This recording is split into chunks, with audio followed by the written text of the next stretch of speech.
Hai, halo teman-teman semua, terima kasih sudah klik video ini. Perkenalkan, nama saya Meganisa. Jadi, di kesempatan kali ini, saya ingin berbagi sedikit ilmu kepada teman-teman semua tentang apa itu perubahan sosial. Agar tidak berlama-lama, yuk kita langsung ke pembahasan.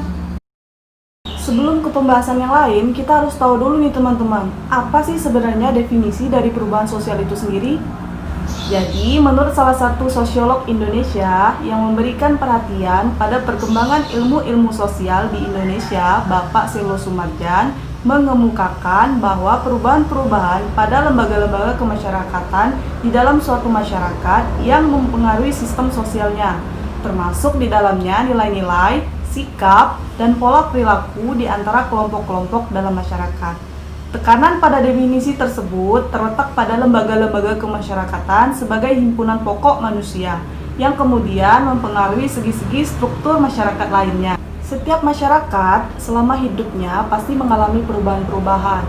Perubahan-perubahan masyarakat mungkin berkaitan dengan nilai-nilai, kaidah, pola sikap tindak, dan seterusnya. Oleh karena itu, dapatlah dikatakan bahwa suatu perubahan sosial adalah sebagai perubahan pada lembaga-lembaga sosial yang mempengaruhi sistem sosial, termasuk di dalamnya nilai-nilai, sikap-sikap, dan pola perilaku di antara kelompok-kelompok masyarakat.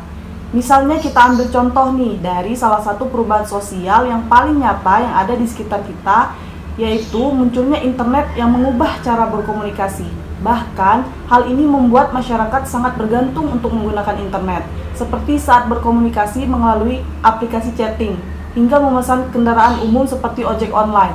Namun, kita harus mengakui bahwa perubahan teknologi ini memberikan kemudahan, di mana komunikasi semakin mudah, praktis, cepat, dan hemat.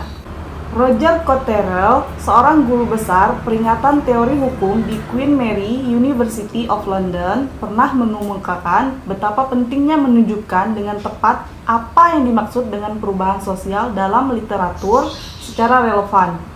Tetapi ini ternyata tidak mudah untuk dilakukan, karena konsep tersebut sering digunakan secara sangat longgar dalam berbagai pembahasan hukum seolah-olah ia sudah sangat jelas.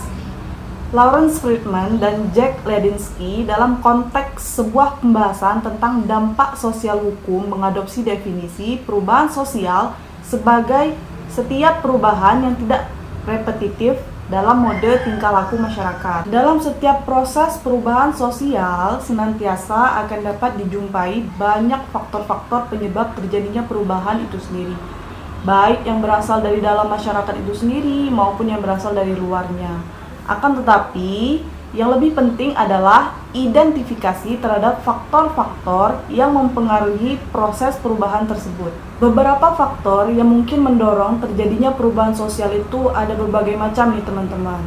Yang pertama, yang kedua, yang ketiga, yang keempat, yang kelima, yang keenam, yang ketujuh, dan yang kedelapan. Proses perubahan sosial tersebut biasanya berlangsung melalui saluran-saluran perubahan tertentu. Saluran-saluran tersebut ada pada berbagai bidang kehidupan, dan biasanya pengaruh kuat akan datang dari bidang kehidupan yang pada suatu saat menjadi pusat perhatian dari masyarakat. Jadi teman-teman, demikian pembelajaran kita tentang perubahan sosial kali ini. Semoga dengan adanya video ini dapat membantu teman-teman semua untuk lebih mengetahui apa itu perubahan sosial. Tetap jaga kesehatan dan jangan lupa pakai masker ya. See you!